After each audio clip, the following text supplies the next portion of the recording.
এক নম্বর প্রশ্ন, আল্লাহ তাআলা দাম্পত্য জীবনের মধ্যে ভালোবাসা ও রহমত সৃষ্টি করেছেন, কিন্তু আমাদের সংসারে ছোট ছোট বিষয়ে মনোমালিন্য ও ঝগড়া হয়। এ থেকে উত্তরণের জন্য ইসলামিক সমাধান কি? 2 নম্বর প্রশ্ন, দাম্পত্য জীবনে সুখী হওয়ার জন্য রাসূল সাল্লাল্লাহু আলাইহি সাল্লাম যে ধৈর্য ও ক্ষমা শিক্ষা দিয়েছেন সেগুলো দাম্পত্য জীবনে কিভাবে বাস্তবায়ন করব? 3 নম্বর প্রশ্ন হলো, রাসূল সাল্লাল্লাহু আলাইহি সাল্লাম কিভাবে তার স্ত্রীদের প্রতি ভালোবাসা প্রকাশ করতেন? স্বামী স্ত্রীর মধ্যে ভালোবাসা বৃদ্ধির জন্য কোন কোন আমলগুলো বেশি করা প্রয়োজন? আসসালামু আলাইকুম প্রিয় বন্ধুগণ, আজকে আমরা আলোচনা করব ইসলামিক ম্যারেজ সিরিজের দ্বিতীয় ভিডিও। আজকে খুবই 3টি গুরুত্বপূর্ণ প্রশ্ন এসেছে। এই 3টি গুরুত্বপূর্ণ প্রশ্নের উত্তর যদি আপনার জানা থাকে এবং বাস্তব জীবনে যদি আমল থাকে, তাহলে সত্যিকার অর্থে আপনার দাম্পত্য জীবনটি অমায়িক বিন্দাস হয়ে উঠবে ইনশাল্লাহ। প্রিয় বন্ধুগণ, চলুন আমরা প্রথম প্রশ্নের উত্তর নিয়ে আলোচনা শুরু করি। প্রিয় বন্ধুগণ, আল্লাহ রাব্বুল আলামিন বলেছেন, ওয়াজআলা বাইনাকুম মাওয়াদ্দাতাম ওয়া রাহমাহ। আল্লাহ রাব্বুল আলামিন তোমাদের মধ্যে পারস্পরিক ভালোবাসা ও মমতা সৃষ্টি করেছেন। দাম্পত্য জীবনে সুখী সুন্দর হওয়ার জন্য আল্লাহ রাব্বুল আলামিন নিজেই স্বামী স্ত্রীর মধ্যে ভালোবাসা ও মহাব্বত সৃষ্টি করে দিয়েছেন। কিন্তু এই মহাব্বত আমরা কিভাবে ধরে রাখবো? প্রিয় বন্ধুগণ, 1 নম্বর প্রশ্নের উত্তরে আমরা 5টি পয়েন্ট এনেছি। এই 5টি পয়েন্ট সম্পর্কে যদি আপনার ধারণা থাকে, তাহলে 1 নম্বর প্রশ্নের উত্তরটি আপনি সঠিকভাবে জানতে পারবেন, বুঝতে পারবেন। প্রিয় বন্ধুগণ, 1 নম্বর পয়েন্ট, রাসূল সাল্লাল্লাহু আলাইহি সাল্লাম বলেছেন, ইন্নাল মারআতা খুলিকাত মিন দুলিআ লান তাস্তাকিম, আও কামা ক্বালা আলাইহিস সালাতু ওয়াস সালাম। রাসূল সাল্লাল্লাহু আলাইহি ওয়াসাল্লাম বলেছেন, স্ত্রীদের সঙ্গে উত্তম আচরণের জন্য আমি তোমাদেরকে অর্ডার দিচ্ছি, নির্দেশ করতেছি, কারণ নারীদেরকে বক্রতা বা আবেগ ও জেদ দিয়ে সৃষ্টি করা হয়েছে। আল্লাহ রাব্বুল আলামিন নারীদেরকে, অর্থাৎ প্রথম নারী হযরত হাওয়া আলাইহিস সালামকে আল্লাহ রাব্বুল আলামিন আদম আলাইহিস সালামের একটা বাঁকা হাড় থেকে সৃষ্টি করেছেন। অর্থাৎ তার মধ্যে আল্লাহ রাব্বুল আলামিন বক্রতা, জেদ এবং আবেগ দিয়েই আল্লাহ রাব্বুল আলামিন কিন্তু তাকে সৃষ্টি করেছেন। তোমরা যদি তাদেরকে সবসময় এক ধারায় চাও, তাহলে এক ধারায় পাবা না। তুমি যদি তাদের দাম্পত্য সঙ্গ উপভোগ করতে চাও, তাহলে তার বক্রতা ও আবেগ সহ তাকে মেনে নাও। আর যদি তুমি সেটাকে একদম সোজা করতে চাও, তাহলে সেটা ভেঙে যাবে। তো আল্লাহ রাসূল আমাদেরকে সাল্লাল্লাহু আলাইহি সাল্লাম আমাদেরকে জানিয়েই দিয়েছেন যে আল্লাহ তাআলা নারীদেরকে একটি বাঁকা হাড় থেকে সৃষ্টি করেছেন। তার মধ্যে বক্রতা রয়েছে, জেদ রয়েছে, তার আবেগ রয়েছে। তো এই আবেগগুলোকে মেনে নিয়েই চলতে হবে। তার জন্য যতটুকু স্যাক্রিফাইস করা দরকার, সেই স্যাক্রিফাইসটুকু করতে হবে। আর মা বোনদেরকেও মনে রাখতে হবে, নারীদেরকেও মনে রাখতে হবে যে পুরুষরা সবসময় কিন্তু বক্রতা পছন্দ করেন না। মানুষের মধ্যে ভেরিয়েশন প্রয়োজন, ভিন্নতা প্রয়োজন। সবসময় এক গতিতে কেউ চলতে পারে না। নারীরাও যেমন এক গতিতে চলতে পারে না, পুরুষও ঠিক একই রকম এক গতিতে চলতে পারে না। এই জন্যে স্বামী এবং স্ত্রী উভয়কেই আল্লাহ রাসূল সাল্লাল্লাহু আলাইহি সাল্লাম কম্প্রোমাইজ করতে বলেছেন। যেমন আল্লাহ রাব্বুল আলামিন বলেছেন, ওয়াআশিরুহুন্না বিল মা'রুফ ফাইন কারিহতুমুহুন্না ফাআসা আন তাকরাহু শাইআন ওয়া ইয়াজআলাল্লাহু ফীহি খায়রান কাসীরা। তোমরা তোমাদের স্ত্রীদের সঙ্গে সৎভাবে বসবাস করো, আর তোমরা যদি তাদের অপছন্দ করো, তবে এমনও হতে পারে যে তোমরা তাদের এমন কোনো বিষয়কে অপছন্দ করছো, অথচ আল্লাহ রাব্বুল আলামিন তার মধ্যে কল্যাণ রেখেছেন। রাসূল সাল্লাল্লাহু ঠিক একইভাবে বলছেন যে তোমাদের স্ত্রীদের কোনো বিষয় যদি তোমাদের কাছে খারাপ লাগে, অপছন্দ লাগে, তাহলে তার যে ভালো গুণগুলো রয়েছে, তার যে পছন্দনীয় গুণগুলো রয়েছে, সেই গুণগুলোর কথা তোমরা মনে করো। সবসময় এক ব্যক্তি সম্পর্কে, যার সঙ্গে, যিনি আপনার লাইফ পার্টনার, যার সঙ্গে আপনার সবসময় চলাফেরা, প্রতিটা মুহূর্তে কিন্তু তার সব কথা, তার সব আচরণ কি ভালো লাগবে না, এটাই স্বাভাবিক। তো আল্লাহ রাব্বুল আলামিন তার মধ্যে অনেক পজিটিভ জিনিসও দিয়েছেন, অনেক পজিটিভ আচরণ রয়েছে, তার অনেক পজিটিভ কথা রয়েছে, তার পজিটিভ অনেক পছন্দনীয় বিষয় রয়েছে। তো যখনই তোমার কাছে কোনো কিছু নেগেটিভ মনে হবে, তখনই তুমি তার পজিটিভ যে বিষয়টা আছে, সেই পজিটিভ বিষয়টাকে তুমি মাইন্ডে আনবা, পজিটিভ বিষয়টা ধারণা রাখবা। এরপরে রাসূল সাল্লাল্লাহু আলাইহি সাল্লাম পুরুষদেরকে আরও বিস্তারিতভাবে বলছেন, খিয়ারুকুম লিনিসাইহিম খুলুকান খয়রুকুম লিআহলিহি ওয়া আনা খয়রুকুম লিআহলি।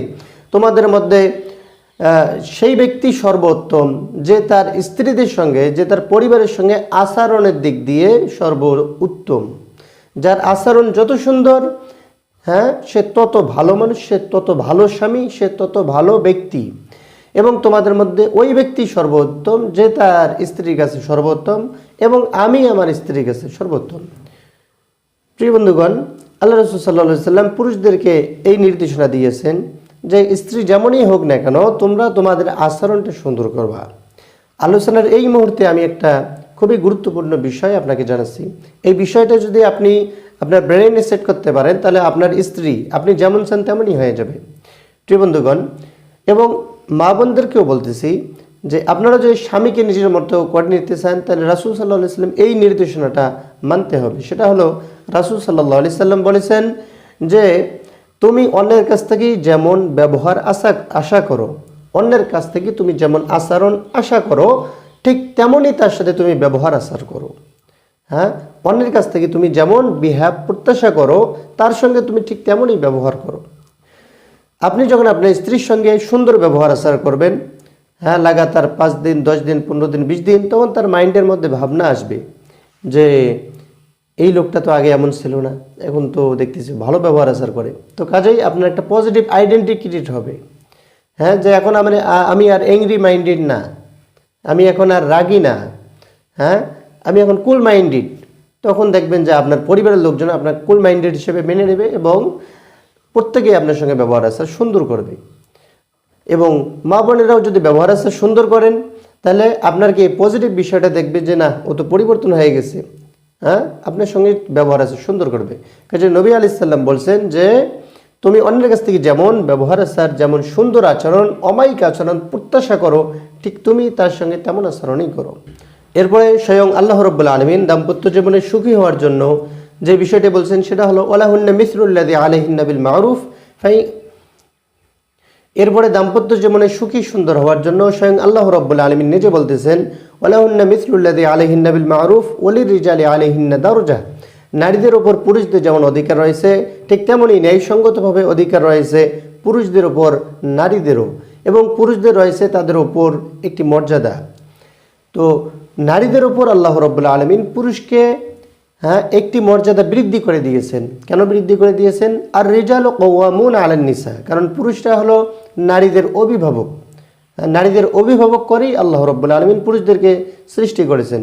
এরপরে আল্লাহ রাব্বুল আলামিন মা বোনদেরকে বলতেছেন ফাদ্দালাল্লাহু বা'দাহুম আলা বা'দ ওয়া বিমা আনফাকু মিন আমওয়ালিহিম ফাস-সালিহাতু কানিতাতুন হাফিজাতুল লিল গায়বি বিমা হাফিজাল্লাহ। কারণ আল্লাহ তাআলা তাদের একে অপরের ওপর প্রাধান্য দিয়েছেন এবং পুরুষগণ তাদের ধন সম্পদ ব্যয় করে, সুতরাং পূর্ণবর্তী নারীরা অনুগত। চক্ষুর অন্তরালে তারা সংরক্ষণ করে তাদের ওই সব বিষয় যেই সব বিষয়কে আল্লাহ রাব্বুল আলামিন তাদেরকে সংরক্ষণ করতে বলেছেন। এখন আল্লাহ রাব্বুল আলামিন নারীদের অভিভাবক পুরুষদেরকে বানিয়েছেন, অর্থাৎ পুরুষরা হলো চেইন অফ কমান্ড। একটা যদি প্রতিষ্ঠান, একটা যদি পরিবারকে সুশৃঙ্খলভাবে পরিচালনা করতে হয় তার জন্য একজন চেইন অফ কমান্ড থাকা দরকার। আর সেই পরিবারকে সুশৃঙ্খল রাখতে কেউ যদি চেইন অফ কমান্ডকে মান্য করে তাহলে সেটা কি সুশৃঙ্খল থাকবে। আর যদি চেইন অফ কমান্ডকে না মানে, হ্যাঁ, যদি অবাধ্য হয় তাহলে কিন্তু সংসারের মধ্যে বিশৃঙ্খলা সৃষ্টি হয়ে যাবে।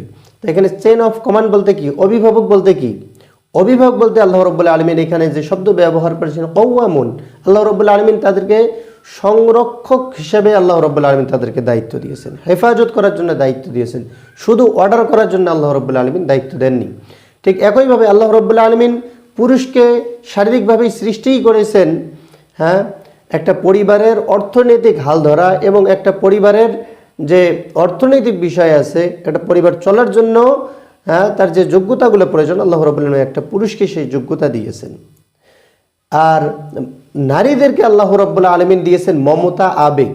হ্যাঁ, একটা সন্তানকে প্রতিপালন করার জন্য একটা পরিবারকে আবেগ, ভালোবাসা, মমতা দিয়ে গড়ে তোলার জন্য যেটা প্রয়োজন সেটা আল্লাহ রাব্বুল আলামিন নারীদেরকে দিয়েছেন। তো কাজেই সৃষ্টিগতভাবে নারী এবং পুরুষ আলাদা। আল্লাহ রাব্বুল আলামিন পুরুষদেরকে শারীরিক শক্তি বেশি দিয়েছেন, শারীরিক ক্ষমতা বেশি দিয়েছেন, অর্থনৈতিক কাঠামো শক্ত করার জন্য আল্লাহ রাব্বুল আলামিন তাদেরকে সে তৌফিক দিয়েছেন। একটা পুরুষ চাইলে আড়াই মনে একটা বস্তা কি মাথায় নিতে পারে, ঘাড়ে উঠাইতে পারে, কিন্তু একটা নারী কি সেটা পারবে? আর যদিও পারে তাহলে কি অল্প দিনের মধ্যে সে কি এমন অসুস্থতা হবে যেটা আর সুস্থ হওয়া সম্ভব না। কাজে আল্লাহ রাব্বুল আলামিন নারীদেরকে শারীরিকভাবে সৃষ্টি করেছেন, ভালোবাসা মহব্বত দিয়েই সৃষ্টি করেছেন, মমতা দিয়েই সৃষ্টি করেছেন। হ্যাঁ, যে স্বামীরা তার কাছে প্রশান্তি পাবে এবং সন্তানরা তার কাছে মমতা পেয়ে সে বড় হয়ে উঠবে। পুরুষদেরকে অভিভাবক বানিয়েছেন, এই জন্য পুরুষদেরকে ছয়টি বিষয় তাদেরকে মাথায় রেখে চলতে হবে। এই ছয়টি বিষয় তারা যদি নিশ্চিত করতে পারে তাহলে তারা যে অভিভাবকের যে দায়িত্ব রয়েছে সেই দায়িত্বটা তারা সুন্দর করে পালন করতে পারবে। সেই ছয়টি বিষয়ের 1 নম্বর হলো সার্টাইন ফিল করানো। স্ত্রীকে সার্টাইন ফিল করাইতে হবে। প্রিয় বন্ধুগণ, আপনি যদি একটা জমি কিনতে যান, জমি কেনার আগে কি জমিটা যার কাছ থেকে কিনতেছেন তিনি আসল মালিক কিনা, জমিটা খাস জমি কিনা, সরকারি জমি কিনা, এই সব বিষয় কিন্তু আপনি কনফার্ম হন। এরপরে কি আপনি টাকা দিয়ে পেমেন্ট করেন। এরপরে এমনকি আপনি যদি 5 টাকা দামের একটা কলমও কিনতে যান, কেনার পরে কি লিখে দেখেন যে কলমটা লেখে কিনা, কেন? আপনি নিশ্চিত হওয়ার জন্য। তো কাজেই আপনি আপনার স্ত্রীকে সার্টেন ফিল করাবেন। সাংসারিক দিক দিয়ে আসুন, আপনার স্ত্রী যদি কনফার্ম থাকে, নিশ্চিত থাকে, আপনি যেখানেই থাকেন না কেন আপনি তারই, তাহলে কিন্তু আপনাকে নিয়ে আর আপনার স্ত্রীর কোনো টেনশন থাকবে না। আর যদি এমনটা হয় যতক্ষণ আপনি ঘরে আছেন ততক্ষণ আপনি আপনার স্ত্রীর, যখন বাইরে গেলেন তখন আর আপনি আর তার নেই, তাহলে কিন্তু আপনার স্ত্রীর ডিপ্রেশন, দুশ্চিন্তায় যাওয়ার জন্য আর কিচ্ছু লাগবে না।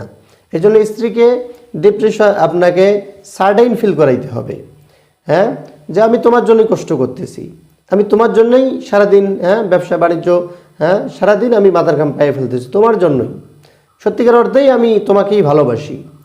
তো তাকে আপনি যেভাবে সার্টেন ফিল করা দরকার সার্টেন ফিল করাবেন। 2 নম্বর হলো ভ্যারিয়েশন, ভিন্নতা।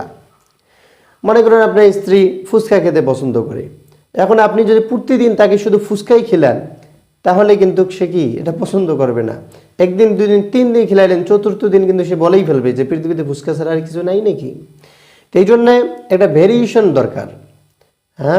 আপনাকে যদি বুর্জ খলিফার যদি 135 তলায় যদি রেখে আসা যায়, যেখানে সূর্য উদয় এবং সূর্য অস্ত দেখা যায়, সেখানেও কিন্তু 10 বার থাকলে এরপরে আপনি থাকতে চাবেন না। কেন? মানুষের জীবনে ভিন্নতা প্রয়োজন।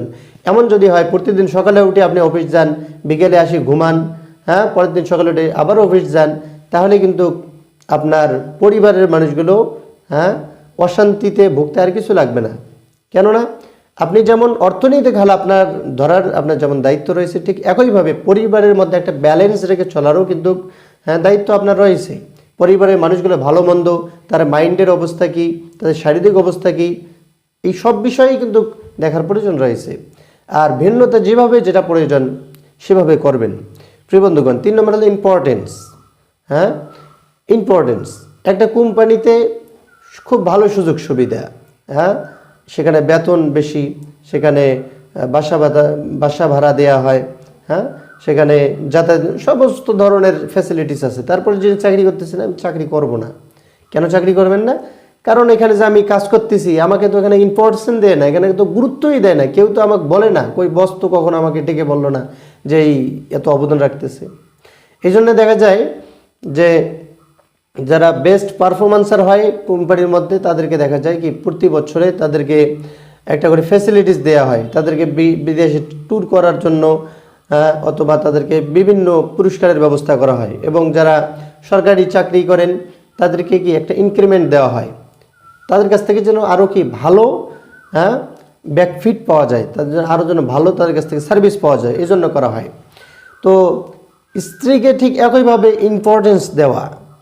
আপনার বন্ধু বান্ধব রয়েছে, আপনার পারিবারিক লোকজন রয়েছে, কে আপনার কাছে সবচেয়ে বেশি আপন? বন্ধু বান্ধব আপন, ফ্রেন্ডসরা আপন, না ওয়াইফ আপনার কাছে আপন?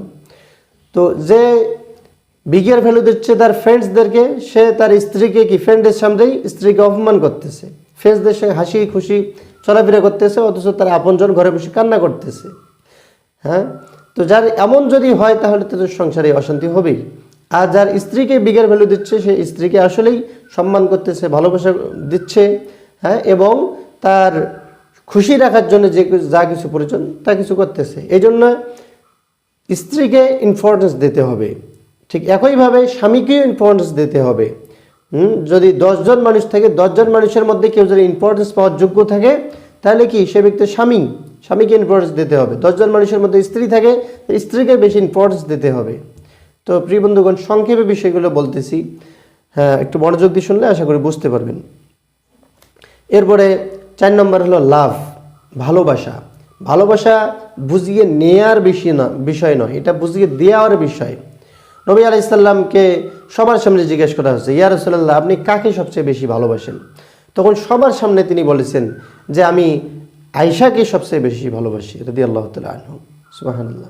সবার সামনে রাসূলুল্লাহ বলেছেন যে আমি আয়েশাকে সবচেয়ে বেশি ভালোবাসি এবং তার বাবাকেও আমি ভালোবাসি।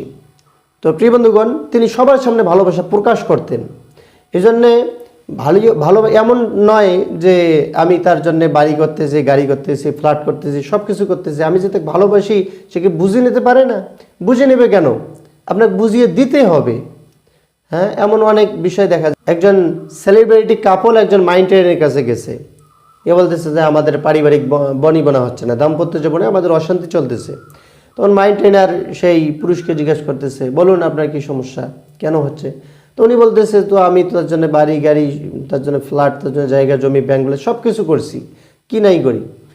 তখন মাইন্ড ট্রেনার স্ত্রীকে বলতেছেন যে, তার স্ত্রীকে যে বলুন উনি তো আপনার জন্য সব কিছু করছে। তা বলতেছে হ্যাঁ ও আমার জন্য বাড়ি করছে, গাড়ি করছে, সব কিছু করছে, কিন্তু কই সে তো আমাকে নিয়ে একটু হাঁটতে বেড়ায় না, শুধু আমাকে নিয়ে কখনো একটা ফুল দেয় না, আমার তোয়ালেটও এগিয়ে দেয় না। হ্যাঁ, তো যার কাছে ভালোবাসে যেমন, বলতেছে যে ও সেলিব্রিটি হয়েছে, কী হয়েছে, আমাকে নিয়ে একটু হাঁটা যায় না? তো এই যার কাছে ভালোবাসা যেমন, যে ভালোবাসা যেভাবে বুঝতে চায়। হ্যাঁ, এই জন্য নবী আলাইহিস সালাম তার স্ত্রীদেরকে সবার সামনে বলতেন, হ্যাঁ, ভালোবাসা প্রকাশ করতেন। নবী আলাইহিস সালাম পৃথিবীর মধ্যে এমন একটি জায়গা হলো স্ত্রী যার কাছে মিথ্যা কথাও বলা যায়। হ্যাঁ, পামপট্টি মারার জন্য মিথ্যা কথা বলাও জায়েজ রয়েছে। রাসূল সাল্লাল্লাহু আলাইহি সাল্লাম স্ত্রীদের প্রশংসা করতেন। এই জন্য স্ত্রীদের প্রশংসা করাটাও নবী আলাইহিস সালামের একটা সুন্নাহ। হ্যাঁ, তরকারি ভালো হয়েছে, বাস আপনি 2-3টে প্রশংসা করেন, বাহ মাশাআল্লাহ আজকে তরকারি এত সুন্দর হয়েছে, অন্য অন্য দিনের চেয়ে আজকে তরকারি আসলেই খুব ভালো লাগতেছে। তবে প্রশংসা করার আগে কনফার্ম হবেন যে স্ত্রী ওই তরকারিটা আপনার স্ত্রী রান্না করছে না পাশের বাড়ির ভাবি রান্না করছে। উল্টাটা হয়ে গেলে কিন্তু বিশৃঙ্খলা আরও বাড়বে। এই জন্য আগে কনফার্ম হবেন যে তরকারিটা রান্না করছে কে। হ্যাঁ, খায় যদি স্বাদ পান অবশ্যই প্রশংসা করবেন। আর যদি কোনো ভুল ত্রুটি ধরা থাকে, হ্যাঁ, সেটা ততক্ষণ না ধরে যখন মাইন্ড ঠান্ডা থাকে, মেজাজ ঠান্ডা থাকে, তখন বুঝিয়ে বলবেন। তো প্রিয় বন্ধুগণ, 4 নম্বর হলো ভালোবাসা প্রকাশ করার বিষয়। হ্যাঁ, আপনার স্ত্রীর যখন কথা ভালো লাগতেছে তখন বলবেন, বাহ তুমি সুন্দর কথা বলো, তোমার কণ্ঠস্বরটা আসলেই আমাকে ভালো লাগে, তোমার বিহেভগুলো, ব্যবহার আচরণগুলো খুব ভালো লাগে, আজকে বাসায় মেহমান আসছিল, তুমি কি সুন্দরভাবে আজকের অ্যারেঞ্জটা তুমি সুন্দরভাবে করছো, কোনো বিশৃঙ্খলা হয়নি। প্রতিটা বিষয়ে তার জন্য প্রশংসা করুন। প্রিয় বন্ধুগণ, 5 নম্বর হলো প্রোগ্রেসের মধ্যে রাখা। আর প্রোগ্রেস মানে উন্নতি। হ্যাঁ, প্রোগ্রেস সমান সমান হ্যাপিনেস। প্রতিটি শিক্ষায়, প্রতিটি নতুন নতুন শিক্ষায় আপনাকে হ্যাপিনেস দেয়। হ্যাঁ, আপনাকে সন্তুষ্ট করে, আনন্দ দেয়। তো এই জন্যে এমনটা যদি হয় যে আপনি আপনার স্ত্রীকে প্রতিদিন বাসায় রেখেই আপনি অফিস যাচ্ছেন, আপনার স্ত্রীর বাসায় আর কোনো কাজ নেই, তো আপনার যেমন ব্রেন কখনো বসে থাকে না, কাজ করে, তেমনি মানুষের ব্রেন, হিউম্যান বিইং ব্রেন কখনো তো বসে থাকে না, সবসময় চলতে থাকে। আপনি যদি তাকে কাজ দেন সে পজিটিভ কাজ করবে, আর যদি আপনি তাকে কাজ না দেন তাহলে সে নেগেটিভ কাজ করবে। হ্যাঁ, পজিটিভ কাজ করার জন্য অ্যাকশন নেওয়া প্রয়োজন, কিন্তু নেগেটিভ কাজ করার জন্য অ্যাকশন নেওয়া প্রয়োজন নেই। আপনি যদি 1 গ্লাস পানি যদি একটা টেবিলের ওপর রেখে যান, 1 সপ্তাহ পর আসে দেখবেন পানিটা নষ্ট হয়ে গেছে। হ্যাঁ, আর আপনি যদি একটা ময়লাযুক্ত একটা শহরকে যদি পরিচ্ছন্ন করতে চান, তাহলে কি আপনাকে অ্যাকশন নিতে হবে, আপনাকে প্ল্যান পরিকল্পনা করতে হবে, সে অনুযায়ী কাজ করতে হবে, তাহলে একটা শহর পরিষ্কার পরিচ্ছন্ন হবে। আর যদি কোনো প্ল্যান পরিকল্পনা নেন, হ্যাঁ, তাহলে কিন্তু কি বিশৃঙ্খল, অপরিষ্কার হইতে কিছুই লাগবে না। এই জন্যে আপনার স্ত্রীকে যে কোনো একটা প্রোগ্রেসের মধ্যে রাখুন। সিঙ্গাপুরে দেখা গেছে একজন বিজনেসম্যান, যিনি তার হোটেল সম্পত্তি, হ্যাঁ, কয়েক যুগ খেলেও শেষ হবে না, এত বড় সম্পত্তি। তারপরে দেখা যায় তার স্ত্রী একটা অনলাইনে বিজনেস করে। কি বিজনেস? যে তিনি খাবার রান্না করেন, খাবার রান্না করে ফুড পান্ডা সহ বিভিন্ন যে খাবারের ওয়েবসাইটগুলো রয়েছে সেখানে পোস্ট করেন। তো যখন কোনো অর্ডার হয় তখন ডেলিভারি ম্যান তার বাসায় আসে এবং কাস্টমারের কাছে তার খাবার পৌঁছায়। এটা হলো তার বিজনেস। তো এই বিজনেস করতেছে, স্ত্রী কি সবসময় ব্যস্ত থাকতেছে, বিজি থাকতেছে। অনেক দেখা যায় আমাদের দেশে মা বোনরা কি কাপড় সেলাই করে, অনেকে শিক্ষা নিয়ে কাজ করে, টিউশনি করে। তো তারা কি তাদের কাজ নিয়ে ব্যস্ত, স্বামীর ভুল ধরবে, হ্যাঁ, স্বামীর এই দোষ খারাপ, ওই দোষ খারাপ, এইটা খারাপ, ওটা খারাপ, এগুলো ভাবার সময় তার কাছে নেই। আর যদি এমন হয় যে স্ত্রীর কোনো কাজ নেই, বসে থাকে, তখন কিন্তু আপনি কখন তার সাথে কী ব্যবহার আচার করছেন, কখন কি বলছেন, হ্যাঁ, সপ্তাহে যদি একটি ভুল ধরাই দেন, সেটা মনে তাহলে আমি তার জন্য এত কিছু করি, সে আমার জন্যে, তাহলে বিষয় আপনি সবসময় প্রোগ্রেসের মধ্যে রাখুন। আপনি যদি তাকে প্রোগ্রেসের মধ্যে রাখেন, সে কি হ্যাপিনেস থাকবে, খুশি থাকবে, হ্যাঁ, তার নতুন নতুন ক্রিয়েশন দেখে সে আসলেই কি একটা সন্তুষ্টির মধ্যে থাকবে। আর যদি তার মধ্যে প্রোগ্রেস না থাকে, তাহলে সে হলো এমন যে একটা লাশ হেঁটে বেড়াচ্ছে, একটা জীবন্ত লাশ হেঁটে বেড়াচ্ছে, যার মধ্যে কোনো প্রোগ্রেস নাই। তো প্রিয় বন্ধুগণ, আপনি যে যেমন একটা প্রোগ্রেসের মধ্যে থাকেন, আপনার আপনজনকে প্রোগ্রেসের মধ্যে রাখবেন। 6 নম্বর হলো কন্ট্রিবিউশন, অবদান রাখা। আমরা পৃথিবীতে আসছি কিছু দেওয়ার জন্য। হ্যাঁ, পৃথিবীতে আসছি আমরা গেস্ট হয়ে, যাব আমরা হোস্ট হয়ে। যখন পৃথিবীতে আসছিলাম তখন আমাদের শরীরে শক্তি ছিল না, কথা বলার ক্ষমতা ছিল না, শুধু কান্না ছাড়া কোনো ভাষা ছিল না। এখন আমরা বড় হয়েছি, এখন আমাদের দায়িত্ব হলো কিছু দিয়ে যাওয়া। Relation is a place to give, হ্যাঁ, নট টু টেক। সম্পর্ক হলো একটা দেওয়ার জায়গা, নেওয়ার জায়গা না। আপনি যত দিতে পারবেন তত আপনি খুশি থাকবেন, হ্যাঁ, সন্তুষ্ট থাকবেন, আনন্দ থাকবেন। আর যদি আপনি নেয়ার প্রত্যাশা করেন, তখনই আপনার মধ্যে অশান্তি, বিশৃঙ্খলা শুরু হয়ে যাবে। আপনি আপনার স্ত্রীকে যত দিবেন তত আপনি খুশিতে থাকতে পারবেন, তার কাছ থেকে আপনি তত ভালোবাসা ফিডব্যাক পাবেন, প্রশান্তি ফিডব্যাক পাবেন। আর যখন আপনি তার কাছে প্রত্যাশা করবেন, তার কাছে এটা ওটা কামনা করবেন, বলবেন, তখনই কিন্তু অশান্তি সৃষ্টি হয়ে যাবে। এজন্যে পৃথিবী এমন একটি জায়গা যেখানে শুধু দেয়া যায়। যখন নেয়ার কোনো বিষয় সামনে আসবে, তখনই সংসারের মধ্যে অশান্তি সৃষ্টি হয়ে যাবে। এজন্য রাসূল সাল্লাল্লাহু আলাইহি ওয়াসাল্লাম একটি হাদিসের মধ্যে বলেছেন, দিনারুন আনফাকতাহু ফি সাবিলিল্লাহ ওয়া দিনারুন আনফাকতাহু ফি রাকাবাতিন ওয়া দিনারু তাসাদদাকতা বিহি আলা মিসকিনান ওয়া দিনারু আনফাকহু আলা আহলিহা আযমুহা আজরাল্লাযী আনফাকা আলা আহলিক। রাসূল সাল্লাল্লাহু আলাইহি ওয়াসাল্লাম বলেছেন, তোমার কাছে টাকা আছে বা দিনার আছে, হ্যাঁ, একটি দিনার তুমি ব্যয় করেছো আল্লাহর রাস্তায়, আরেকটি দিনার ব্যয় করেছো, হ্যাঁ, কৃত দাস মুক্তির জন্য, একটি দিনার ব্যয় করেছো দরিদ্রকে দান করে, একটি দিনার ব্যয় করেছো তোমার স্ত্রীর জন্য। তো এগুলোর মধ্যে সবচেয়ে বেশি সওয়াব হলো যে দিনারটি তুমি তোমার স্ত্রীর জন্য ব্যয় করেছো। সুবহানাল্লাহ। তো আপনার কাছে টাকা রয়েছে, আপনি টাকাটা আল্লাহর রাস্তায় দান করলেন, অথবা আপনি কি এতিমকে দান করলেন, অথবা কেউ একজন বিপদে পড়ছে, হ্যাঁ, আগে মানুষ বেচা কিনা হতো, এখন তো মানুষ বেচা কিনা হয় না, কেউ একজন মনে করেন মামলায় পড়ে গেছে, আপনি তাকে উদ্ধার করলেন, এবং আপনি ওই দিনার দিয়ে আপনার স্ত্রীকে কোনো কিছু কিনে দিলেন। এই যে কয়েকটা বিষয়, এর মধ্যে সবচেয়ে বেশি সওয়াব হবে আপনার ওই দিনারটা আল্লাহর রাস্তায় ব্যয় করার চেয়ে, হ্যাঁ, মানুষকে দান করাচ্ছি, দারিদ্রকে দান করাচ্ছি, কৃতদাসকে মুক্ত করাচ্ছি। ওই দিনারটা যদি আপনার স্ত্রীর যে কোনো কাজের জন্য আপনি ব্যয় করেন, স্ত্রীর জন্য কোনো একটা গিফট কেনেন, সংসারের জন্য কোনো কাজের জন্য ব্যয় করেন, হ্যাঁ, তাহলে ওই স্ত্রীর জন্য যেই দিনারটা ব্যয় করলেন, ওই দিনারটা সওয়াব আল্লাহ রাব্বুল আলামিন সবচেয়ে বেশি দান করবেন। পারিবারিক সুখ শান্তির জন্য যতটা সম্ভব, হ্যাঁ, আমরা কন্ট্রিবিউশন রাখবো। এমন জীবন করিও গঠন, মরণে হাসিবে তুমি, কাঁদিবে ত্রিভুবন। তো পৃথিবীকে যদি কোনো কিছু দিয়ে যাও, তাহলে না পৃথিবী তোমার জন্য কান্না করবে। প্রিয় বন্ধুগণ, এতক্ষণ ধরে বেশিরভাগ স্বামী অর্থাৎ পুরুষদের বিষয়ে কথা হলো। এখন আমরা পয়েন্টে স্ত্রীদের বিষয়ে আসছে। রাসূল সাল্লাল্লাহু আলাইহি ওয়াসাল্লাম বলেছেন, ইযা সাল্লাল মারআতু খামসাহা সামাত শাহরাহা হাফিজাত ফারজাহা আতাআত যাওজাহা ক্বিলা লাহা দুখুলিল জান্নাতা মিন আইয়ি আবওয়াবিল জান্নাতি শি'তা।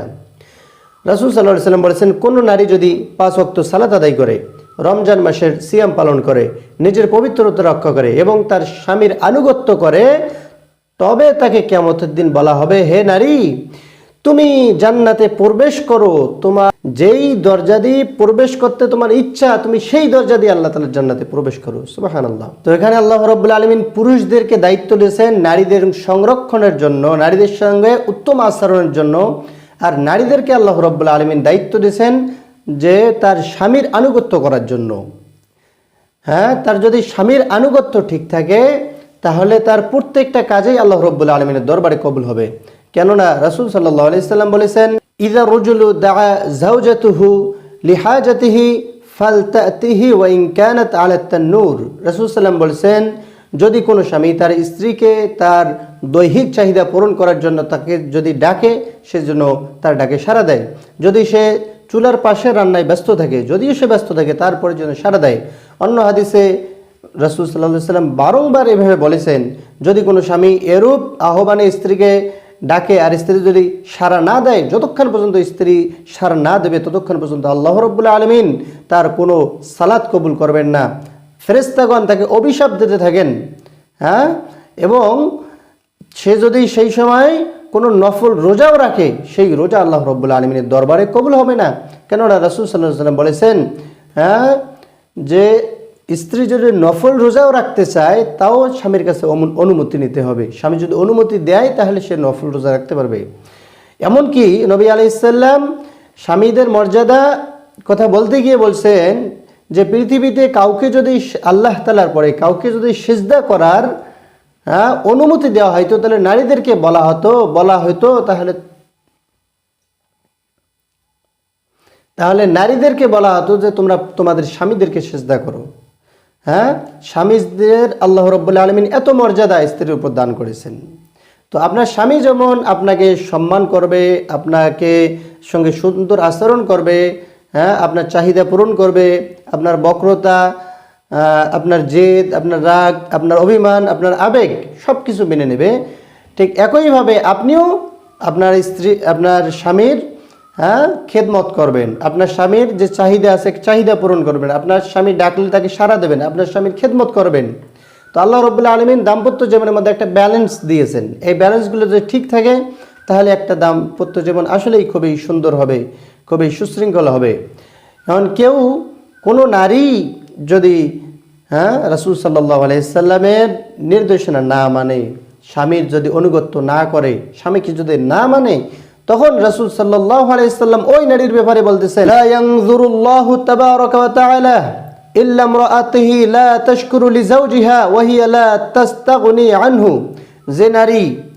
যে নারী স্বামীর মুখাপেক্ষী হওয়া সত্ত্বেও স্বামীর প্রতি কৃতজ্ঞ নয়, আল্লাহ সে নারীর প্রতি দৃষ্টিপাত করেন না। নাউজুবিল্লাহ। তো যে নারী পুরুষের আনুগত্য করবে না, সে নারীর প্রতি আল্লাহ রাব্বুল আলামিন দৃষ্টিপাত করবেন না। তো এখন বিষয় হলো কোন কোন বিষয়ে অনুগত্য করা। যেই সব বিষয় অনুগত্য করা ফরজ, যেই সব বিষয়ে অনুগত্য করা একজন নারীর উপর ওয়াজিব হয়ে যায়, সেই সব বিষয়ে তার স্বামীর খেদমত করাটা তার উপর ফরজ। আনুগত্য করতে হবে। আনুগত্য যদি না করেন আপনার নামাজের কোনো গুরুত্ব আল্লাহ রাব্বুল আলামিনের কাছে থাকবে না। আপনি যদি স্বামীর যদি আনুগত্য না করেন, আপনি যত রোজা করেন কোনো আল্লাহ রাব্বুল আলামিন কবুল করবেন না। আপনি যদি স্বামীর আনুগত্য না করেন, তাহলে আপনার নফল রোজাও আল্লাহ রাব্বুল আলামিন কবুল করবেন না। আনুগত্য সেটা হবে ইসলামিক, যেটা ইসলামিক পন্থায় যে অর্ডার করবেন, যে আদেশ করবেন, যে ডাকবেন, সেই পথে যদি ইসলামিক হয়, শরিয়া মোতাবেক হয়, তাহলে সেটা আপনাকে মানতেই হবে। আর যদি সেটা শরিয়া ভিত্তিক না হয়, শরিয়া মোতাবেক না হয়, বরং সে ইসলামের বিরুদ্ধে যদি কোনো আদেশ নির্দেশনা হয়, সেটা স্ত্রী যদি মরিয়েও যাও তারপরেও স্বামীর সেই নির্দেশনা সে মানবে না। ইসলামের পক্ষে যেটা শরিয়ত ভিত্তিক যে নির্দেশনা, সেই নির্দেশনা মানবে। ইসলামের বহির্গত কোনো নির্দেশনা সে মেনে নেবে না। শ্রী বন্ধুগণ, আল্লাহ রাব্বুল আলামিন স্বামী স্ত্রীর মধ্যে একটা ব্যালেন্স নির্দেশনা দিয়েছেন। ব্যালেন্স লাইফ লিড করার জন্য একটা আল্লাহ রাব্বুল আলামিন তাদেরকে শিডিউল করে দিয়েছেন, একটা নির্দেশনা দিয়েছেন। এই নির্দেশনা যদি মেনে চলে তাহলে অবশ্যই তারা সুখী হবে। শ্রী বন্ধুগণ, 5 নম্বর পয়েন্ট হলো স্বামী তার স্ত্রীর জন্য দোয়া করবে, স্ত্রী তার স্বামীর জন্য দোয়া করবে। দুইজনে একসাথে নামাজগুলো আদায় করবে। রাসূল সাল্লাল্লাহু আলাইহি সাল্লাম যেমন সুন্নত নামাজগুলো বাড়িতে আদায় করতেন। কেন? বাসায় আদায় করলে নারীরা বিভিন্ন কাজে ব্যস্ত থাকলে তারা বুঝতে পারে যে এখন নামাজের সময় হয়েছে, তারা নামাজে আসে, সময় মধ্যে নামাজ পড়ে নেয়। এবং বাসায় সুন্নত পড়ার আরেকটা কারণ হলো স্বামী স্ত্রী একসাথে আল্লাহ তাআলার ইবাদত করা। একটা সংসারের মধ্যে স্বামী স্ত্রীর জন্য একসাথে আল্লাহ রাব্বুল আলামিনের কাছে দোয়া করেন, তখন আল্লাহ রাব্বুল আলামিন তাদের প্রতি সন্তুষ্ট হন। আর স্বামী এবং স্ত্রী দুইজনের জন্য বেশি বেশি দোয়া করবে, আল্লাহুম্মা আল্লিফ বাইনা কুলুবিনা, আল্লাহুম্মা আল্লিফ বাইনা কুলুবিনা। আল্লাহ আমাদের দুইজনের অন্তরকে আপনি মিলিয়ে দিন। সুবহানাল্লাহ, আল্লাহুম্মা আল্লিফ বাইনা কুলুবিনা। প্রিয় বন্ধুগণ, এই হলো 1 নম্বর প্রশ্নের উত্তর। কেউ যদি এই 5টি পয়েন্ট যদি বাস্তব জীবনে আমল করে, তাহলে সে অবশ্যই তাদের সংসারের মধ্যে সুখী সুন্দর তারা লাইফ লিড করতে পারবে। পয়েন্ট নম্বর 1 ছিল বক্রতা, আবেগ, জেদ দিয়েই আল্লাহ রাব্বুল আলামিন নারীকে সৃষ্টি করেছেন, বাঁকা হাত থেকে সৃষ্টি করেছেন। তাদের এগুলো মেনে নেওয়া, হ্যাঁ, যখন আপনি মেনে নিয়ে চলবেন তখন সংসারের মধ্যে শান্তি থাকবে। অশান্তি কখন সৃষ্টি হয়? যখন কোনো বিষয় আমরা মেনে নিতে পারি না। যখন মেনে নিতে পারি না তখনই ঝগড়া হয়। যখন মেনে নিতে পারি না তখনই মারামারি শুরু হয়। যখন মেনে নিতে পারি না তখনই যুদ্ধ শুরু হয়। যখন মেনে নিতে পারে না তখনই কি গণ অভ্যুত্থান শুরু হয়ে যায়। তো হলো বিষয়, আপনি মেনে নেন। খুব যদি কঠিন কোনো বিষয় না হয়, খুব যদি ক্ষতিকর কোনো বিষয় না হয়, আপনি সহজেই মেনে নেন। এবং স্ত্রীদেরকে এটা মাথায় রাখতে হবে, সবসময় বক্রতা, এটাও কিন্তু মানুষ হিসাবে কেউ পছন্দ করবে না। এই জন্য কম্প্রোমাইজের মধ্যে থাকা। 2 নম্বর হলো উত্তম আচরণ। আচরণের দিক দিয়ে যে সর্বোত্তম, সর্বশ্রেষ্ঠ, সেই হলো সর্বশ্রেষ্ঠ মানুষ, যার ব্যবহার আচার উত্তম, পৃথিবীও তার কাছে ঋণী থাকে। অমায়িক ব্যবহার যার, পৃথিবীও তার কাছে ঋণী। এই জন্য উত্তম আচরণ করা উভয় ক্ষেত্রে, স্বামী এবং স্ত্রীকে। এবং স্বামীগণ স্ত্রীগণের অভিভাবক, আর যেন কওয়ামুন, আল্লাহ রাব্বুল আলামিন বলেছেন। এর জন্য যে 6টি বিষয় বললাম, সার্টেন ফিল করানো, ভেরিয়েশন ক্রিয়েট করা, ইম্পর্টেন্স দেয়া, ভালোবাসা প্রকাশ করা, প্রোগ্রেসের মধ্যে রাখা এবং কন্ট্রিবিউশন, এই 6টি বিষয়, এই মৌলিক, একজন মানুষের বেঁচে থাকার জন্য, সুখে থাকার জন্য এই মৌলিক 6টা বিষয়, এই মৌলিক 6টা বিষয় প্র্যাকটিস করা। এবং 4 নম্বর হলো আল্লাহ রাব্বুল আলামিন যে নারীদেরকে যে নির্দেশনাগুলি দিয়েছেন, স্বামীর অনুগত্য করা, স্বামী ডাকলে তারা ডাকে সাড়া দেওয়া, স্বামীর প্রতিটা বিষয়ে মেনে নেয়া যেটা শরীয়ত সম্মত। এবং 5 নম্বর হলো স্বামী স্ত্রী দুজনে একসাথে সালাত আদায় করবে, দোয়া করবে দুইজনের জন্য, আল্লাহুম্মা আল্লিফ বাইনা কুলুবিনা। আল্লাহ রাব্বুল আলামিন স্বামী স্ত্রী আপনাদের দাম্পত্য জীবনে সুখী, সুন্দর, বিন্দাস, হ্যাপিনেস, সুখী জীবনযাপন আল্লাহ রাব্বুল আলামিন আপনাদেরকে দান করুন, আমিন। প্রিয় বন্ধুগণ, 2 নম্বর প্রশ্ন হলো, দাম্পত্য জীবনে সুখী হওয়ার জন্য রাসূল সাল্লাল্লাহু আলাইহি সাল্লাম যে ধৈর্য ও ক্ষমা শিক্ষা দিয়েছেন, সেগুলো দাম্পত্য জীবনে কিভাবে বাস্তবায়ন করব? প্রিয় বন্ধুগণ, রাসূল সাল্লাল্লাহু আলাইহি সাল্লাম আমাদের জন্য একজন জীবন্ত আদর্শ। নবী আলাইহিস সালামের স্ত্রী ছিল 13 জন। 13 জন স্ত্রীকে নিয়েও তিনি সুখী সুন্দর লাইফ লিড করেছেন। তিনি কিভাবে করেছেন? নবী আলাইহিস সালাম তিনি আমাদেরকে পথ দেখিয়ে দিয়েছেন যে দুনিয়া আমরা কিভাবে সুখী শান্তিতে থাকবো এবং পরকালে আমরা কিভাবে সুখে শান্তিতে থাকবো। এর জন্য রাসূল সাল্লাল্লাহু আলাইহি ওয়াসাল্লাম আমাদেরকে পথ বাতলি দিয়ে গেছেন। রাসূল সাল্লাল্লাহু আলাইহি ওয়াসাল্লাম আমাদেরকে যে ক্ষমা এবং ধৈর্য দ্বারা শিক্ষা দিয়েছেন, এটা বাস্তবায়ন করতে হলে 5টি পয়েন্ট আপনাকে ফলো করতে। 5টি পয়েন্ট যদি আমরা আমাদের বাস্তব জীবনে আমল করি, তাহলে ইনশাল্লাহ রাসূল সাল্লাল্লাহু আলাইহি ওয়াসাল্লামের মতো আমরা ধৈর্য এবং ক্ষমার গুণ অর্জন করতে পারবো। প্রিয় বন্ধু, পয়েন্ট নম্বর 1 হলো ধৈর্য ধরা এবং ক্ষমা করা। আল্লাহ তাআলা বলেছেন, ওয়ালামান সাবারা ওয়া গফারা ইন্না যালিকা লামিন আজমিল উমুর, যে ব্যক্তি ধৈর্য ধরে এবং ক্ষমা করে নিশ্চয়ই এটা তার দৃঢ় সংকল্প। প্রিয় বন্ধুগণ, ধৈর্য ধরা এটা কিন্তু খুবই একটা কঠিন বিষয়, যে আপনাকে আপনার আপনজন গালি দিচ্ছে, আপনাকে তুলে, আপনার বাবা মাকে তুলে, আপনার 14 গোষ্ঠীকে তুলে গালি দিচ্ছে, এই সময় ধৈর্য ধরাটা খুবই কঠিন কাজ। আল্লাহ রাব্বুল আলামিন প্রত্যেক নবী রাসূলকে ধৈর্য ধরার জন্য প্রশিক্ষণ দিয়েছিলেন। প্রত্যেক নবী রাসূলকে ভেড়া এবং ছাগল চালাইতে আল্লাহ রাব্বুল আলামিন দিয়েছিলেন। মুসা আলাইহিস সালাম ছাগল চালিয়েছিলেন, আমাদের নবীজিও তিনি ছাগল, ভেড়া চালিয়েছিলেন, দুম্বা চালিয়েছিলেন। কেননা ছাগল, যদি ভেড়া তাদেরকে ডান দিকে যাইতে বলেন তারা বাম দিকে যায়, বাম দিকে যাইতে বলে ডান দিকে যায়। তো আল্লাহ তাআলা এগুলোর দ্বারাই নবীজিদেরকে ধৈর্যের পরীক্ষা নিয়েছেন, তার ধৈর্যের প্রশিক্ষণ দিয়েছেন। তো এই জন্য ধৈর্য কিন্তু মহৎ বিষয়, ধৈর্য মহৎ বিষয়। এবং ক্ষমা করা, যে তাইফের ময়দানে নবী আলাইহিস সালাম দাওয়াত দিতে গেলেন, দিনের দাওয়াত, জান্নাতে নেওয়ার জন্য দাওয়াত দিতে গেলেন, অথচ তাইফবাসী নবী আলাইহিস সালামকে মারলেন, আঘাত করলেন, দান মোবারক শহীদ করে দিলেন। এরপরে জিবরাইল আলাইহিস সালাম এসে বললেন, ইয়া রাসূলুল্লাহ, আমাকে বলেন এই তাইফবাসীকে আমি উল্টাই দেই। নবী আলাইহিস সালাম বললেন, না, তুমি যদি উল্টাই দাও আমি দিনের দাওয়াত কাকে দেবো? সুবহানাল্লাহ, আল্লাহু আকবার। এবং তিনি তাদের ক্ষমা করলেন।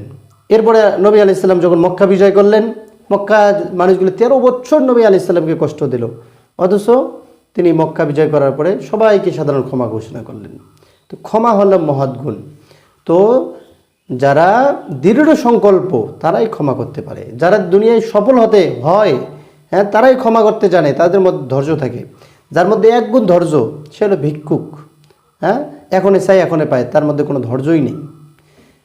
এরপরে যার কাছে একটু বেশি ধৈর্য সে হলো দিন মজুর, যে দিনের কাজ সারাদিন কাজ করে বিকালে সে কি মজুরি পায়।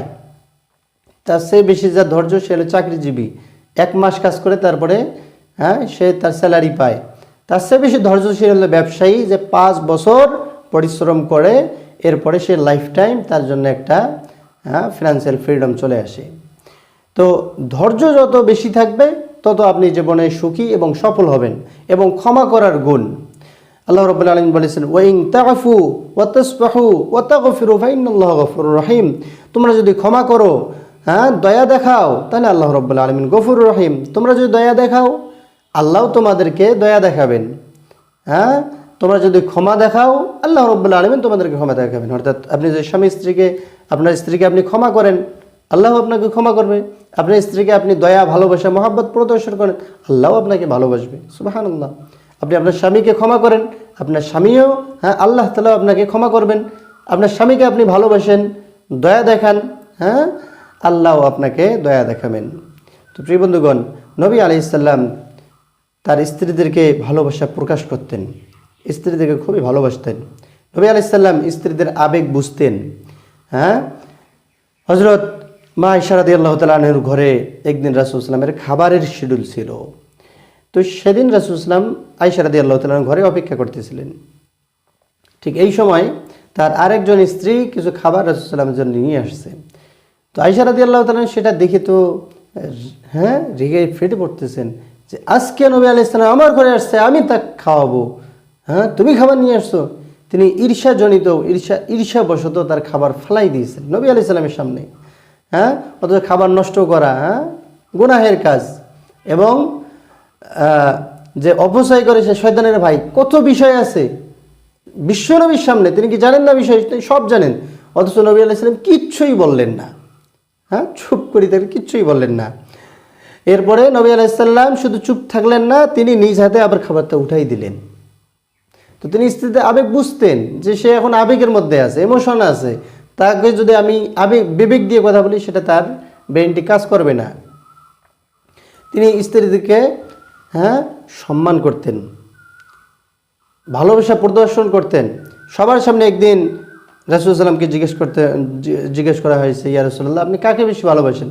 নবী আলাইহিস সালাম বললেন, তখন আমি সবার সামনে বলতেছেন যে আমি আয়েশাকে ভালোবাসি। সুবহানাল্লাহ, আয়েশাকে ভালোবাসি। সবার সামনে তিনি স্ত্রীদের যে ভালোবাসেন, স্ত্রীদের প্রতি ভালোবাসা প্রদর্শন করতেন, এবং স্ত্রীদের কাছে বিনয়ী কোমলতা বুঝাতেন। তো নবী আলাইহিস সালাম যেমন স্ত্রীকে ভালোবাসতেন, তাদের আবেগ বুঝতেন, তাদেরকে ক্ষমা করতেন এবং তাদের জন্য দোয়া করতেন। তো 1 নম্বর বিষয় হলো ক্ষমা করা, ধৈর্য ধরা। প্রিয় বন্ধুগণ, 1 নম্বর পয়েন্ট হলো ক্ষমা করা, ধৈর্য ধরা। আল্লাহ রাব্বুল আলামিন আমাদের প্রত্যেককেই ক্ষমা করার গুণ অর্জন করার তৌফিক দান করুন এবং ধৈর্য ধরার গুণ অর্জন করার তৌফিক দান করুন। 2 নম্বর বিষয় হলো রাসূল সাল্লাম এর রাগ হলে তিনি চুপ থাকতেন, এমনকি রাগ হলে তিনি বাইরে বের হয়ে যেতেন। নবী আলাইহিস সালাম বলেছেন, রাগ হলো আগুন, কাজেই তোমরা এই রাগকে দমন করো পানি দিয়ে। অর্থাৎ যখন তোমাদের রাগ ওঠে তখন তোমরা পানি দিয়ে উজু করো। আপনি লক্ষ্য করলে দেখবেন, যে ব্যক্তিটা রেগে যাওয়ার পর সে যদি শুয়ে থাকে, সে উঠে বসে থাকা আমরা উঠে দাঁড়ায়। দাঁড়িয়ে থাকা রাগী মানুষ কি আরো ডিফেন্সিভ হয়ে সামনে এগিয়ে যায়। তো কেন? আগুনের লেলিহান দেখবেন উপরে উঠবে, আগুনের লেলিহান উপরে ওঠে। ঠিক একইভাবে শয়তান হলো আগুনের তৈরি, শয়তান আগুনের তৈরি, জিনেরা আগুনের তৈরি। আজাজিল শয়তান জিনের মধ্য থেকে একজন, সে কি আগুনের তৈরি। যখনই আপনার রাগ উঠবে তখন বুঝতে পারবেন যে আজাজিল শয়তান আপনাকে অ্যাটাক করেছে। আর আগুন দিয়ে যদি শয়তান, আপনার রাগটা উঠে ওই আগুনের মতো লেলিহান শিকার মতো। আর রাগটা এমন বিষয় যে একটা সুন্দর সুশৃঙ্খল একটা শহরকে যেমন একটা সুনামি এসে, একটা তুফান এসে যেমন লণ্ডভণ্ড করে দেয়, ঠিক একইভাবে রাগটা এমন যে আপনার সুন্দর সংসারটাকে রাগ এসে লণ্ডভণ্ড করে দেয়। স্বামী স্ত্রীর মধ্যে কি সুন্দর মহব্বত, শয়তান এসে এমন ওয়াসওয়াসা স্বামী কিংবা স্ত্রীর মধ্যে ঢুকাই দিচ্ছে যে একজন আরেকজনকে সহ্য করতে পারতেছে না। প্রতিদিন চিফ অফ ইভিল, প্রতিদিন প্রধান শয়তান আজাজিল তাদের সমস্ত অনুসারীদেরকে ডাকিয়ে দায়িত্ব দেয় যে তোমার দায়িত্ব এটা এটা এটা এটা এটা বন্টন করার পরে বিকেলে আবার তাদের কাছ থেকে হিসাব নেয় যে তোমাদের দায়িত্ব দিয়েছিলাম কী করছো। তো একজন শয়তান বলে যে আমি একজনের উজু নষ্ট করছি, আমি একজনকে নামাজ থেকে বিরত রাখছি, শয়তান কিছুই বলে না। আমি একজনকে দান করতেছিলাম, দান থেকে দূরে রাখছি, হ্যাঁ আমি একজনের দ্বারাই কি অশ্লীল কাজ করাই নিছি, হ্যাঁ একজনের দ্বারাই একটা সমাজের মধ্যে ফিতনা ছড়াই দিয়েছি, শয়তান কিছুই বলে না। আর একজন বলে মহারাজ আপনি জানেন আমি কি করছি, কি করছো? বলে যে আজকে আমি একজন স্বামী স্ত্রীর মধ্যে আমি ঝগড়া বিবাদ লাগাই দিছি। তখন শয়তান তাকে নিয়ে নাচতে থাকে, হ্যাঁ তুমি সবচেয়ে বড় কাজ করছো। কেননা ইসলামের প্রথম ভিত্তি হলো পরিবার। পরিবার যদি ঠিক থাকে, ব্যক্তির পরে পরিবার যদি সুন্দর হয়, পরিবারের মধ্যে যদি ইসলাম প্রতিষ্ঠিত হয় তাহলে সমাজের মধ্যে ইসলাম প্রতিষ্ঠিত হয়ে যাবে।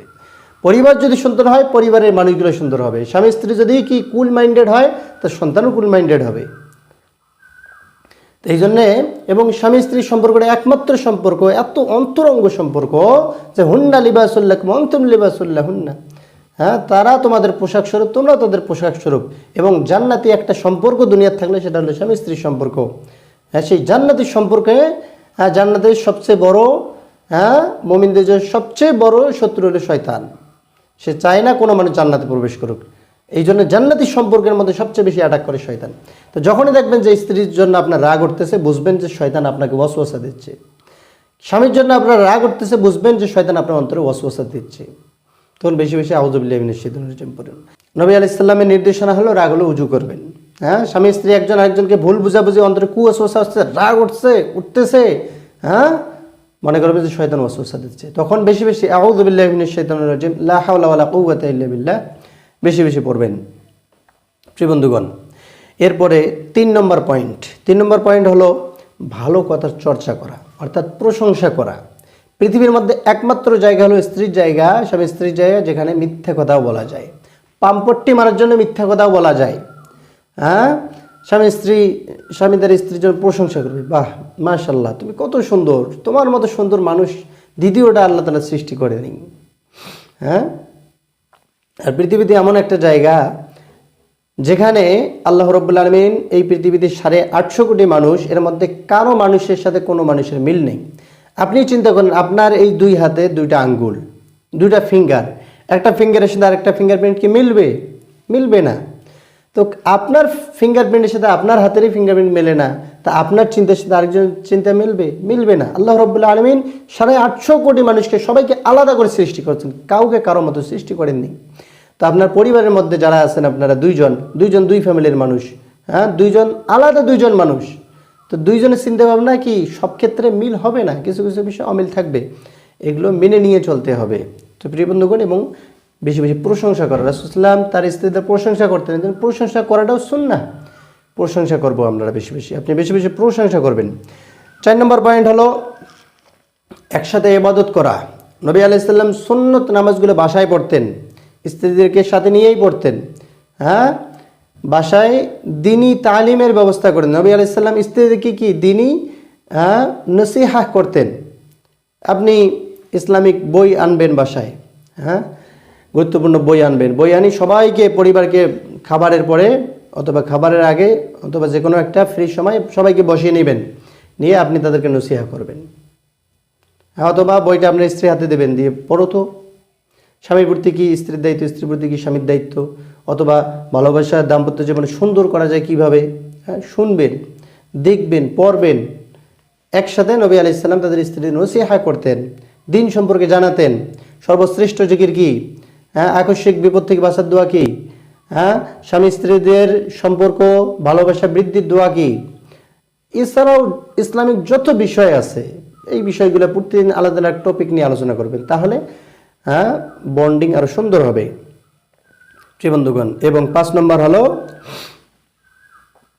আল্লাহ তাআলার কাছে দোয়া করবেন, আল্লাহুম্মা আল্লিফ বাইনা কুলুবিনা, আল্লাহুম্মা আল্লিফ বাইনা কুলুবিনা, আল্লাহ আমাদের অন্তর দুইজনের অন্তর আল্লাহ তুমি মিলিয়ে দাও, আমাদের অন্তরগুলো মিলিয়ে দাও। আল্লাহর কাছে বেশি বেশি দোয়া করবেন।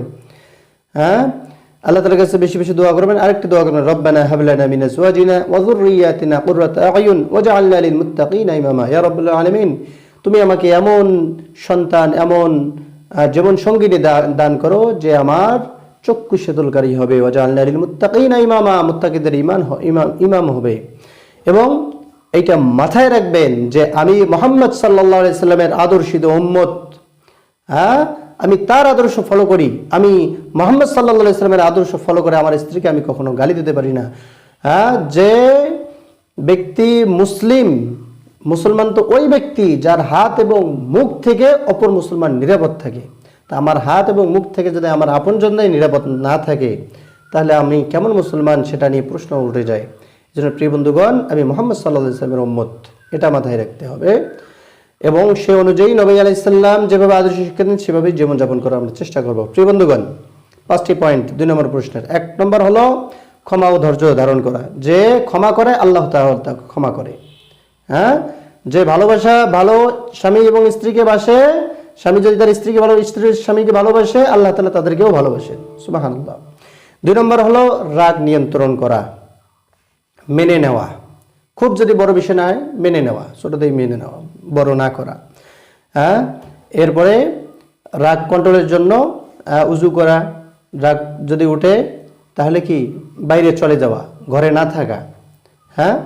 এরপরে রাগ নিয়ন্ত্রণ করার জন্য নবী আলাইহিস সালাম যে দোয়া শিক্ষা দিয়েছেন, আউযু বিল্লাহি মিনাশ শাইতানির রাজিম, লা হাওলা ওয়ালা কুওয়াতা ইল্লা বিল্লাহ, এগুলো বেশি বেশি পড়া, এগুলো জোরে জোরে পড়বেন, তাহলে শয়তান দূর হয়ে যাবে। 3 নম্বর হলো প্রশংসা করা, উত্তম ভালো কথার চর্চা করা।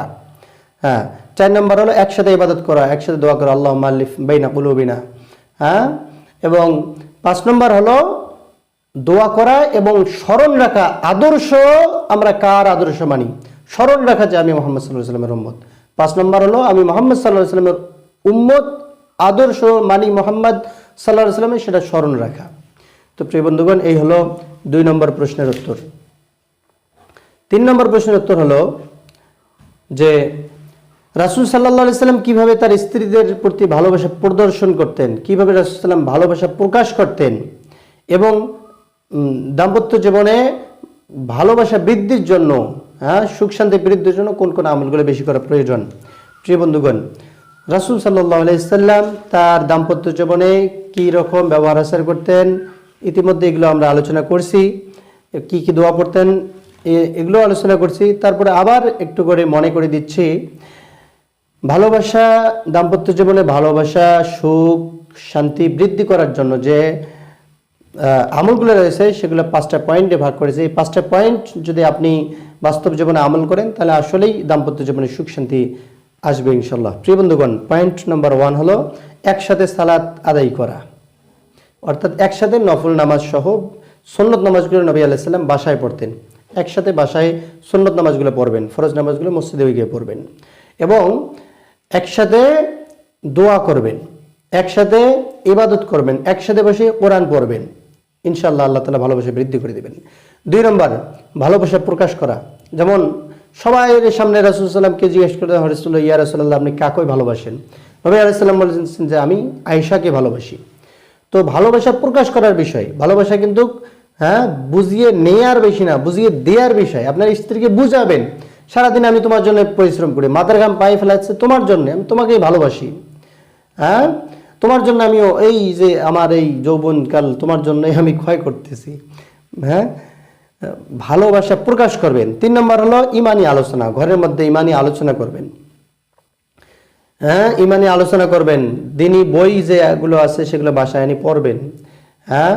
দিনী আলোচনাগুলো শুনবেন সবাই একসাথে মিলেমিশে বসে।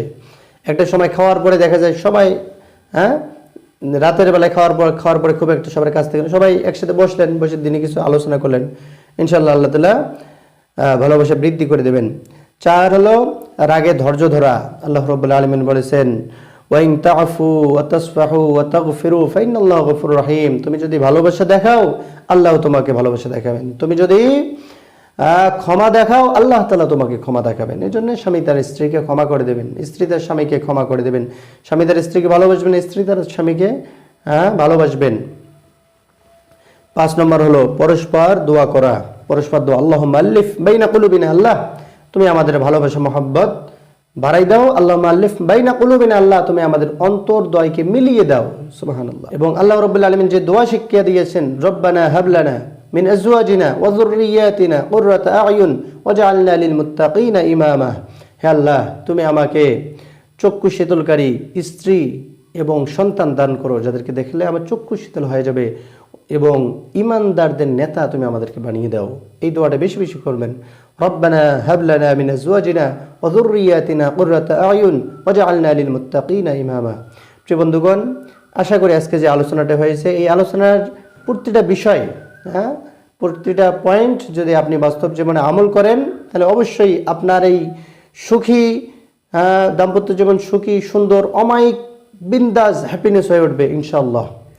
কারণ নবী আলাইহিস সালামের উত্তম আদর্শ, তার চেয়ে উত্তম কোনো আদর্শ নেই। আর রাসূল সাল্লামের উত্তম আদর্শগুলো এখানে আলোচনা হয়েছে, সাথে বৈজ্ঞানিকভাবে কিভাবে সুখী একটা সংসার গঠন করা যায়।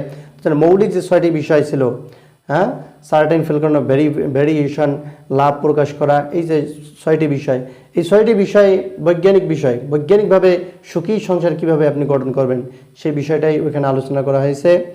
তো এই 3টি প্রশ্নের উত্তর যদি আপনার বাস্তব জীবনে আমল থাকে, তাহলে অবশ্যই আপনার দাম্পত্য জীবন, স্বামী স্ত্রীর জীবন সুখী, সুন্দর, অমায়িক হয়ে উঠবে। আল্লাহ রাব্বুল আলামিন আমাদের প্রত্যেককেই এই 3টি প্রশ্নের উত্তরের ওপর আমল করার তৌফিক দান করুন। আল্লাহ রাব্বুল আলামিন আমাদের এই দাম্পত্য জীবন সুখী, সুন্দর, হ্যাপিনেস, বিন্দাস ভাবে লিড করার তৌফিক দান করুন। আল্লাহ তাআলা আমাদের এই দাম্পত্য জীবনটাকে কবুল করুন। আল্লাহ রাব্বুল আলামিন দুনিয়ায় শান্তি এবং পরকালে মুক্তি দিয়ে আল্লাহ রাব্বুল আলামিনের জান্নাতে প্রবেশ করার তৌফিক দান করুন। সর্বদাই আল্লাহ রাব্বুল আলামিন আমাদেরকে সুখে শান্তিতে দুনিয়ায় বসবাস করার তৌফিক দান করুন। আমিন। ওয়া মা তাওফীকি ইল্লা বিল্লাহ।